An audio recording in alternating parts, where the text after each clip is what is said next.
İmtahan üçün növbəti taktikalara baxırıq. Hansı sual tipləridir bunlar? Bir cins sahə. Bir cins və ya qeyri-bir cins fərqi yoxdur. Bu elektrik sahəsi ki var, elektrik sahəsinin mövcud olduğu suallara baxırıq indi. Baxın, məsələn, bizə deyir ki, bir dənə müsbət yük var. Və ya bir mənfi yük var. Fərqi yoxdur. Hər ikisini yazım, hər ikisini də göstərəcəm.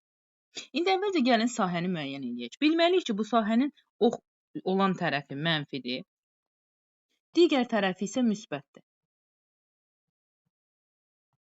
Bax, gəlin birinci bu yükdən başlayaq. Deyək ki, bu yük sağ tərəfə doğru hərəkət eləyirsə. Baxıram ki, sağ tərəf mənfidir, yük özü müsbətdir. Deməli, burada nə baş verəcək? Cazibə qüvvəsi. Cazibə qüvvəsi varsa, hansı şərtlər ödənməlidir? Gəlin, indi ona baxaq. Birincisi, əgər cazibə qüvvəsi varsa, görülən iş müsbət olur. Bu bir.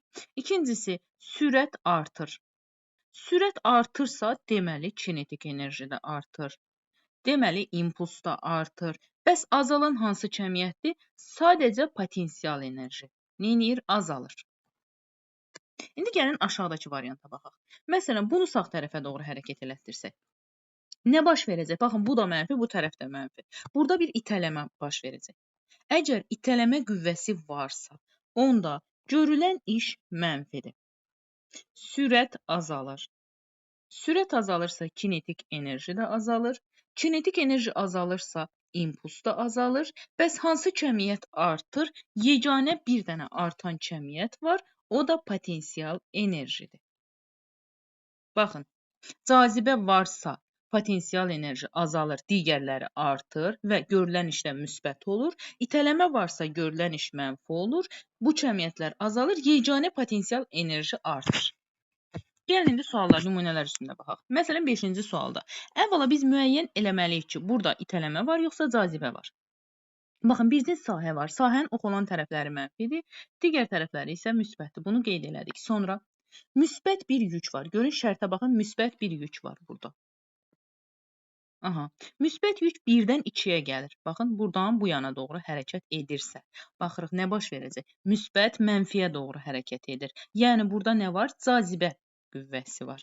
Cazibə varsa, indi gəlin şərtlərə baxaq. Elektrik sahəsi müsbət iş görür, bəli.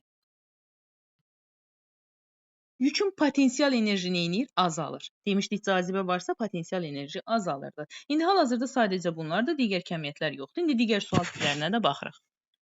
Bir də bu formalı bir suala baxaq. Çünki bayaq sahə idi, bir cins sahə idi. İndi isə sadəcə yüklər veribsə, bəs bunu necə edirik? Baxın, bu da müsbətdir, bu da müsbətdir və hər ikisi bir-birinə yaxınlaşırsa, nə baş verəcək burada? İtələmə. İtələməni yazırıq burada. Sonra, itələmə olanda hansı kəmiyyətlər artırdı? Potensial enerji artırdı. Bunu yazaq hələ, sonra azalanlara keçək. Potensial enerji yeganə bir dənə artırdı.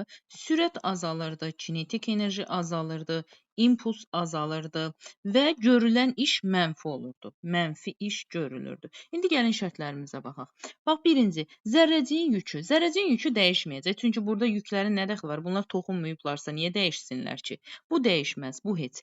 Zərrəciyin sürəti neyniyər dedik? Azalar. Kinetik enerjisi neyniyər? Azalar. Zərrəciyin təcili neyniyər?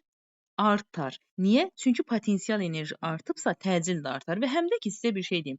Burada əgər yaxınlaşma varsa, aradakı məsafə azalır. Məsafə azalırsa, qüvvə artır. Axı, biz demişdik, qüvvə məsafə ilə tərs asılıdır. Belə də yadınızda saxlaya bilərsiniz. Və ya potensial enerji artanda, onda deməli təcil də artacaq. Bu cür də yadınızda saxlaya bilərsiniz.